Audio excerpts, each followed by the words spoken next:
Howdy everybody, this is Omar, your Audio Amigo, back with another Audio Amigo review for you guys. KZ is making another appearance, but rather than a budget IEM, KZ has crossed the $50 boundary and come up with an all-BA set for under $100. This is the new KZ AM16 Base Edition, an all-new all-BA IEM from KZ, priced at $58 US, featuring 8 balanced armatures per side and the classic KZ build quality. Does this offer a compelling all-BA experience for less, or should you stick with your hybrids and dynamic drivers at this price point? Well, let's find out. First, however, a quick disclaimer. KZ sent me these out for review. I'm not being paid for this review, but because I could turn around and sell these if I wanted, I've gone ahead and activated the paid promotion feature here on YouTube. I do these disclaimers because I believe in full transparency when there's potential bias besides my own personal taste at play. Thank you so much to KZ for sending me these, and thank you to all of you watching for your continued support. For a price of essentially $60 US, the unboxing experience on the AM16 here is honestly a full-on disappointment. The box might look like it's this more premium black color, but the contents are essentially identical to every other KZ set all the way down to like the $5 EDC, and in some cases it's even worse. You do get the IEMs and the same KZ cable as always, and you get the same, set of 3 sets of KZ Starline ear tips. These are good ear tips. But that's it. They've gone ahead and removed the foam from the foam tips from the package. I understand the medium foam tips didn't fit me, but including foams was a good thing, even though, this is your more expensive product. The fact that your cheaper products have the foam is a little baffling. This is, in my opinion, the stingiest and most disappointing unboxing experience at the $60 price bracket. KZ has nicer accessories. They have the new liquid silicone version of the Starline ear tips. You could have put that in there. They have their, much nicer 784 silver upgrade cable, which is also very nice. That could have been included in here. But no, they chose not to do that. It's a baffling decision. It's the same old KZ as always. As I said, it's a straight up disappointment. And at $60 US for this set, the accessories here just honestly don't cut it. Speaking of the cable, I'm not even going to talk about the KZ sort of tagliatelle cable this time around. This belongs on a $15 IEM, not a $60 IEM. If you're going to be purchasing the AM16 or you're interested in purchasing the AM16, I recommend that you sort of throw that away and get yourself the much nicer 784 upgrade cable instead. The ear hooks on this do crinkle, but it's still a much nicer cable than the stock cable. KZ should honestly include it as standard here. Anyway, we'll move on. The design and construction of the IEMs themselves is classic KZ. You've got a sort of resin lower shell with resin nozzles and a bit of a filter over the top to protect those balanced armatures. As you can see there inside the shells, there are no dampers, no foams, nothing between the outlets of the balanced armatures and the nozzle here. There is a bit of a damper right there, but it's not a huge deal. One thing that you can also see is there's a little path right there. I don't know if you can see it. There's a tube there that leads to the rear volume, and that provides venting, which is really nice to see. I did get ever so slight pressure buildup issues here on the AM16, but overall, this is one of the better all-BA IEMs in terms of pressure buildup. This actually is, reasonably vented. The construction overall, the metal faceplate here gives them some heft, and as you can see, it actually is vented. You can see straight through the rear volume of the drivers there. Classic KZ construction, nice and solid. These QDC connectors tend to bend, flake, or break off, which is a weak point here, but overall, honestly, other than the glue quality here being maybe a little bit suspect, I can see these lasting a good long while. They're nice and sturdy. Let's go ahead and pull up these specs and see what KZ has packed inside the AM16 here. There are 8 BAs per side. You get a single 22955 base balanced armature. You get 2 31736s, 4 30019s, and a single 29689 sort of mid-frequency balanced armature. KZ provides no guidance as to which one does what frequencies and where the crossover points, if there are any, are. But I do know that there is a 3-way crossover in here. Like I said, just don't know where it is. Drivability is no issue with these, even with weaker sources, but the AM16 does change sound with impedance adapters or higher output impedance sources. As usual, we'll have a look at that later. The nozzles here are under 6 millimeters, which is a good thing for comfort, and while the shells are half resin, that metal plate does give them a bit of heft. They're right at 10 grams each in terms of weight, so a little on the heavier side for a KZ IEM, but again, that's a little bit typical. Honestly, you can go through this entire spec sheet and it looks like a KZ IEM, except for the fact that it's a 8BA per side set. Otherwise, I would say typical KZ in terms of size, shape, weight, and so on. Now it's time for the cool wall. KZ has taken the sort of peanut shell approach from their Zenith and applied it to the grills here on the AM16. The color of this little screw knob here changes color, whether you have the base edition here on mine. I believe the standard version has the silver color here. Outside of that, this looks like any other KZ IEM in my opinion, sort of half resin, half metal, different name on the shell, but overall same thing. Some KZ designs do have some flair or uniqueness to them, but this one doesn't really do all that much for me. I'll be sticking these in bland. I just wish there was some color, some texture, some dynamism to the shell design here. While the peanut texture here is fine, it's a little bit flat to me. I wish it was faceted a bit more. It just doesn't do much for me personally. Just because I don't like it, however, doesn't mean it's not good looking. So we'll go ahead and check in with the Council of Ladies and see what they have to say about these. It looks like the ladies agree with me for once. 4 out of 5 say that these aren't pretty, which makes me feel pretty happy about my judgment. Looking at comments and compliments, it's the exact same score, but rather than lady number 5, it's lady number 3 who would start a conversation about these, so that's interesting. Diving into their thoughts a bit, we have some concerns about the upkeep of the large vents on the faceplates, as well as some general comments calling them sort of golf clubs, bland. Honestly, the overall disinterest from the ladies makes me feel pretty good about my opinion, because it's exactly how I felt about these. Comfort on KZ sets, in my opinion, can kind of be all over the place. While the AM16 here is the typical sort of KZ standard non-custom shape, the heavy faceplate here does throw the balance off a little bit towards the outside of the IEM rather than towards the inside here. For me, I was able to wear these for long periods of time, but I did feel the sort of weight after 30-ish minutes. I feel like in contrast to some all-metal IEMs, where the weight is more evenly distributed, this one does have a bit of like a fulcrum force going on from that big faceplate sort of pulling down here on the ears. It was annoying, but it wasn't, a super big problem for me. I mentioned the pressure buildup issues, but again, not a real problem. As far as my wife goes, she gave these a score of technical pass. She was able to form and maintain a seal with these, but the weight problem was even worse for her, and the size of these was felt pretty prominently in her ears. She was able to manage decently long listening sessions before the weight and the fit got super annoying for her, but that was with the nicer ear hooks on this cable here. She did say that she didn't really find them comfortable even though they fit and sealed well, so I'll give them a pass for comfort, but if you have smaller ears, maybe not the most comfortable thing you could find. But now let's talk about how the AM16 sounds, and the base edition, despite being a full balanced armature set, is honestly pretty seriously nice. It's not as textured or as sort of dynamic sounding as a planar or a dynamic driver would be in the bass, but it's still pretty good. The low droning notes in Massive Attack's Angel actually feel separated and distinct from each other, which is in contrast to some other all-BA sets. The sound of the individual notes didn't smear together, and the AM16 was able to render both the deep droning notes and the thumpier sort of rhythmic notes quite well. Again, the texture was not amazing. It wasn't like a nice big dynamic driver, but it was still quite nice. Mid-bass, also quite nice. Act Like You Know, with that thumpy, energetic tonality to the kick drum, didn't really lose any impact as the song got busy, and that absolutely iconic bass line is rendered real well, sounds nice and funky. While the bass overall doesn't have that texture or dynamism that a planar or dynamic driver has, I will say this is some of the nicest balanced armature bass at or around this price point that I have heard, so honestly, pretty well done, KZ. Like other KZ sets have done, there is a noticeable dip here in the lower mids or the mid bass, depending on how you like to define things. What that does is separate the bass off and make the mids come across a bit cleaner, and it attempts to give you that sort of detached subwoofer sound. The side effect, however, is that the lower mids can come across a little bit thin.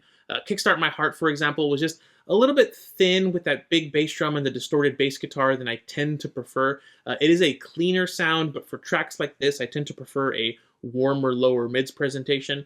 I know some folks will absolutely love this. It's not so thin that I feel it absolutely ruins the presentation. It's actually still kind of nice. I just wish I had a little bit more warmth to it to give the track some weight. Not full on lean or papery, as I said, but not as rich or warm as I tend to prefer. It's a similar story with female vocals. They're not exactly recessed, but I do wish they were just that little bit more forward. Suisse in DB Diba, for example, she sounds fine. I just wish she was a little bit more forward in contrast to the sort of piano, the bass, and the other instrumentation on this track. The feel of the replay overall is still very fun and energetic, but I do find myself wishing that she just shone a little bit brighter compared to the instrumentation. That slight recession for female vocals and sort of mid-range in general is normal for this sort of tune. So my criticism here is typical for this sort of KZ Harman style tuning, but I'm getting a little bit ahead of myself.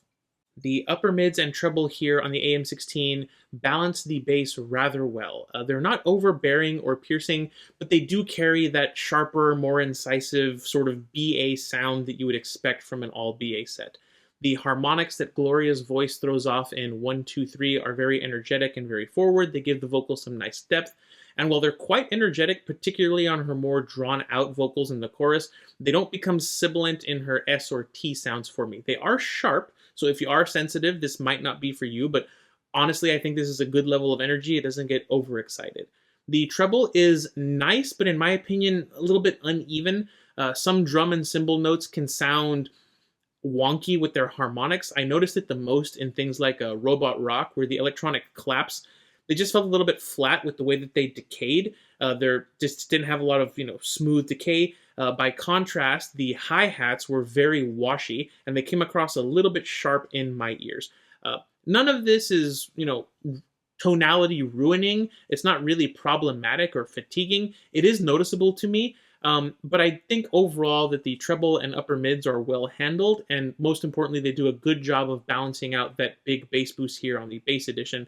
The V-shaped tuning overall, I think, is completed rather well by this upper mids and treble presentation. When it comes to technical performance, KZ have chosen to go with the brute force approach here. It's worked out decently well. The balanced armatures here, while lacking in that texture that I do prefer, do render low-frequency events rather well. The deep drum and bass notes at the beginning of Promontory from the Last of the Mohicans soundtrack, I think, comes through really well on the AM16. Those droning notes from the basses and the deep drum hits are recreated very nicely here on the AM16. For balanced armatures, these do have half-decent rumble, which is always nice to see on an all-BA set. The AM16 does expectedly well in my Waltz for Debbie test, with the glassware and the barware especially coming through very cleanly. The background conversation was there. It was just a little bit further back than I personally would like. Overall, I didn't have a ton of complaints on the technical performance of the AM16 here. I do think it's very good for the price range. I would put this at or slightly below the technical performance of something like the Truth Ear Hexa. Or if you want to talk sort of single BA performance, I do think this trades blows with the MagicOne in terms of overall technical performance. The MagicOne definitely is more forward with mid-range details, while the AM16 does better at the sort of bass end with the bass details. That's more down to the tuning than the overall technical performance. They're also approaching things quite differently, but again, getting ahead of myself. The stereo separation and perceived 3D soundstage on the AM16 is fine overall. Songs that play around with the stereo imaging like Habit are well realized on the AM16. There's no real complaints from me here. The guitars in both ears are very well separated, and I had no issues with the sound here being sort of intimate or closed in. It's nothing mind-blowing, but nothing super bad either. That extends to the soundstage presentation as well. Yes's Roundabout has some quite nice imaging with the guitars, the drums, the bass, and the keyboard. They all sort of are well defined in the space around you. You can pinpoint them rather easily. While this isn't the most precise imaging I've heard or the widest or deepest that I've heard this particular track, I feel like this is right in line with the other IEMs at this price point, and I would say that the AM16 is right at the average or maybe even ever so slightly above the average for IEMs at this price point in terms of perceived 3D soundstage or stereo separation. As I mentioned earlier, the AM16 does change sound when you expose it to impedance adapters or higher output impedance sources. I'll go ahead and pull up the graph here. This is what I call the classic V-shape effect, where the bass and treble are emphasized and the mids fall back even further. Personally, I think that this makes the already V-shaped sound on the AM16 a little too far. The mids are even more recessed, the treble gets spicier, and honestly, I don't prefer it. The bass gets more quantity, but the quality kind of falls off a little bit. It doesn't distort or anything, it just feels less textured than it does when it's quieter. If you do think that the AM16 is a little too mid-shy, I would try checking your output impedance or try changing the device you're listening out of. It might help the mids come forward a little bit, as that's the main effect that I personally would notice. To me, the AM16 comes off sounding like that Harman-ish tuning that a bunch of the popular KZ sets have had recently. It's got boosted bass with a noticeable cut in the lower mids that thankfully isn't too lean like on some of the other KZ sets. The treble is a little energetic, but it seems to stay controlled for the most part, and overall, I would say it's a very pleasant sounding, V-shaped tuned all BA IEM that offers a unique quirk of being a multi sort of BA set at this point. The other all balanced armature IEMs at this price point are all single BA. Either that or they're over twice the price of this set. So with that being said, we'll go ahead and get into the comparisons. We'll go ahead and start with what to me is the entry-level IEM for this sort of Harman-ish KZ sound. It is the Castor Pro Bass Edition, priced at $26. When you flip those first two tuning switches up, the Castor Pro is pretty similar to the AM16 in terms of overall balance of sound. While the graph might look like the AM16 has the rumblier, more intense bass, I promise you that in my ear, the Castor Pro matches the AM16 in terms of bass quantity. It does have that more satisfying dynamic driver texture to it, but the AM16 is sort of faster and snappier in the bass, so it's slightly higher quality. But then again, the AM16 is the more detailed, more technical sounding set overall. It is double the price, so that makes sense. The Castor is a bit fuller with female vocals. Again, though, it's not as detailed. Half the price, though. What doesn't make sense is that even though this is half the price, these two come with essentially the same accessories package. You can get the Castor Pro with the nicer cable, so honestly, I don't get what they're doing with the accessories package here. Regardless, if you have the money and you want a more technical, more delicate sounding, but still decently bassy set, and you want to try out something with balanced armatures, I feel like the AM16 makes a logical upgrade over the Castor Pro here. Speaking of upgrades over the Castor Pro, here is the KZ Vader Balanced, priced at $36 US. The original Vader Balanced with the first two switches turned up is largely similar to the AM16 here. I do find that the bass here on the Vader Balanced is more satisfying than on the AM16, just because, again, this is an all-dynamic driver set and this is an all-balanced armature set. However, if the Vader is sort of a bump in resolution and technicalities over the Castor Pro, then the AM16 is a bump in resolution and technicalities over the Vader Balanced. This has that more technical, more delicate sort of lighter, airier sound to it.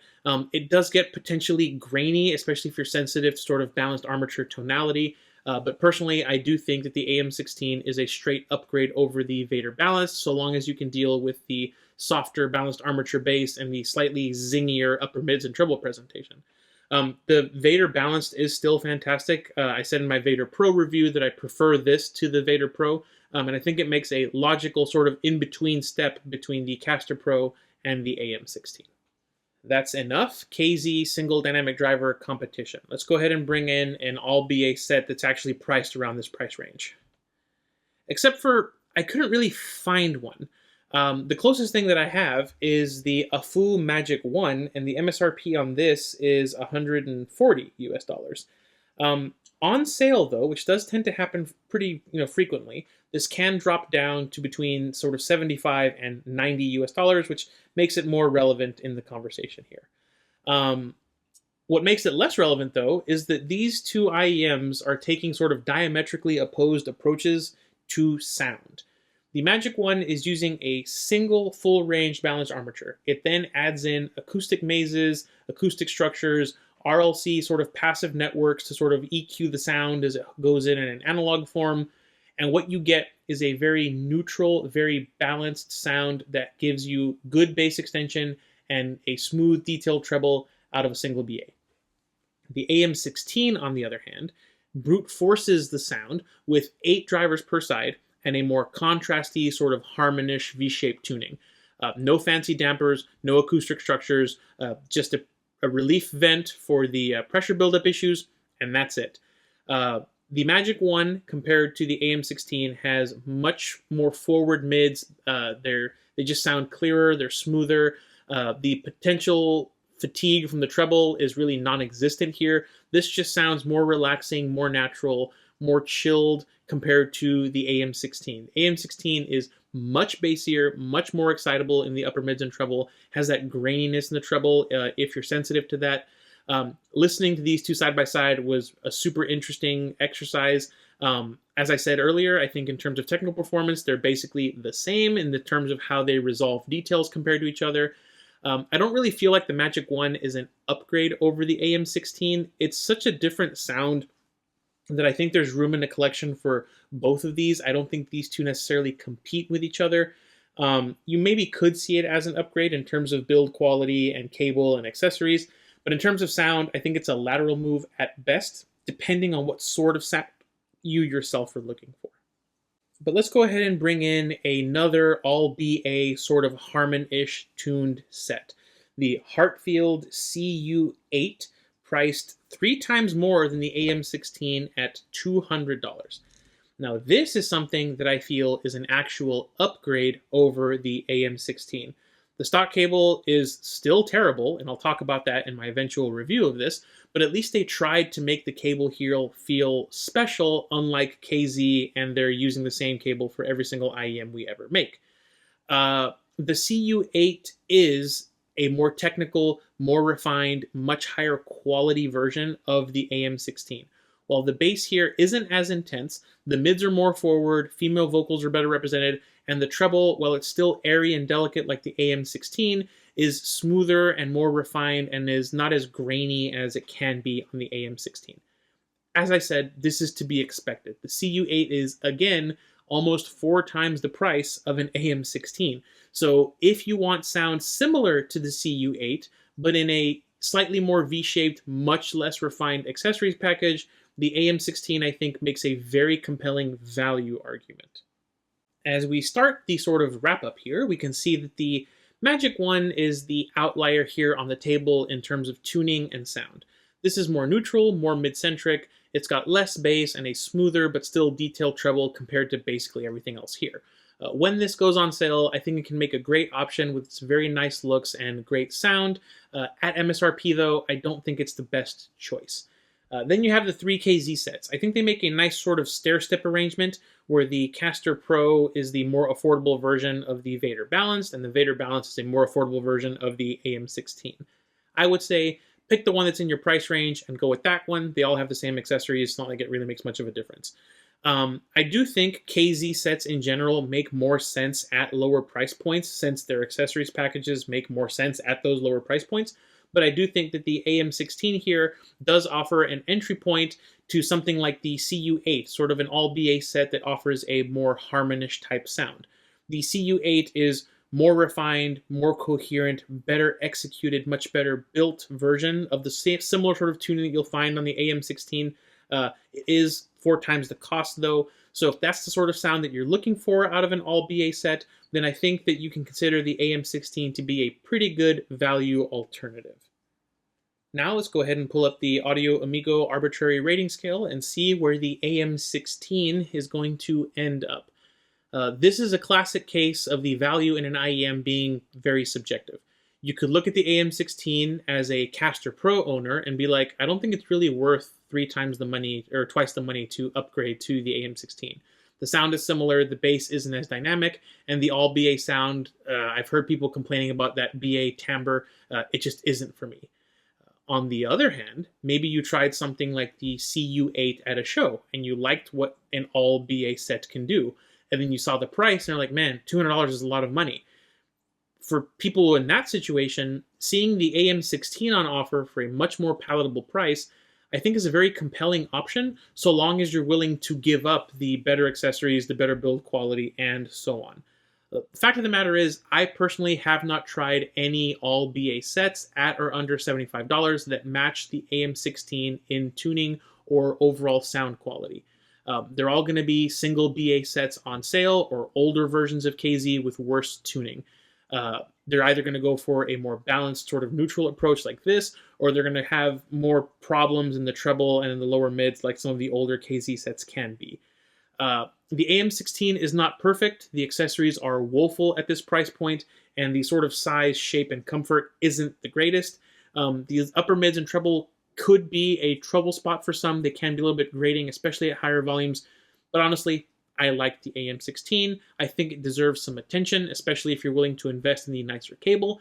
I will be putting the AM16 in the but I like this tier. It's got that classic KZ Harman tuning and a classic KZ package. My only issues with it are the classic KZ accessories and the pricing. However, it's a KZ set, so if you can snag this on sale, take the money that you saved and put it towards one of these much nicer KZ upgrade cables. I promise you'll be thanking me. Recommendation time then. Who do I think should be picking up an AM16? Well, I don't think this is the upgrade for people who liked the dynamic, engaging bass on the Vader and the Castor. While this is excellent boosted bass and it sounds awesome for a balanced armature setup, it is still balanced armature bass. So I think that bass heads will be disappointed just with the dynamism and the texture on display here. As far as treble heads go, while there is decent energy here, I think the AM16 won't be enough for treble heads, and that sort of grainy, uneven texture that it can have probably won't be to their liking either. This definitely is not a neutral reference or mixing IEM. The sound here is very colored. It's a V-shaped signature that I think makes it less suited to that sort of work. If, however, you've been wanting to try out an all-balanced armature set and you like the KZ Harman-inspired tuning from one of their cheaper sets, I think this can be a very compelling option, especially on sale. I also think this makes a good upgrade from the other KZ sets with this tuning if you want to focus more on technicalities, you want a bit more of a delicate sound rather than the sort of all DD or the hybrid KZ sets. Finally, I think if you're looking for an all BA platform for PEQ or other sort of experimentation, I think that the AM16 here can make a lot of sense for that. It's just 8 drivers to play around with, which can be a lot of fun. Like all KZ sets, the value proposition here will just get better when it goes on sale, but unlike the other KZ sets, the fact that this has crossed the $50 price barrier and is packaged exactly the same as its $15, $20 brethren is what holds it back in terms of pure value even on sale. But that's going to do it for the AM16 bass. This new KZ Harman-inspired sort of sound is pretty good when it's well executed. While not all of the recent KZ releases have been winners, I think KZ have been getting more hits than misses, at least recently. Coming up next, I'll be reviewing the SIMGOT EG280, a rather interesting release from SIMGOT. It has the potential to shake things up, but it also makes me scratch my head a little bit, so keep an eye out for that one. For now, however, as usual, thank you so much for watching. Huge shout out to the Compadres Club members. Remember, $5 a month, you get to decide what I do with your money, what I review. You also help make the channel more independent and less reliant on review samples and tours, which I really, really appreciate. I hope you enjoyed the video. Have a great rest of your day. This has been Omar with Audio Amigo Reviews, and I will catch y'all next time.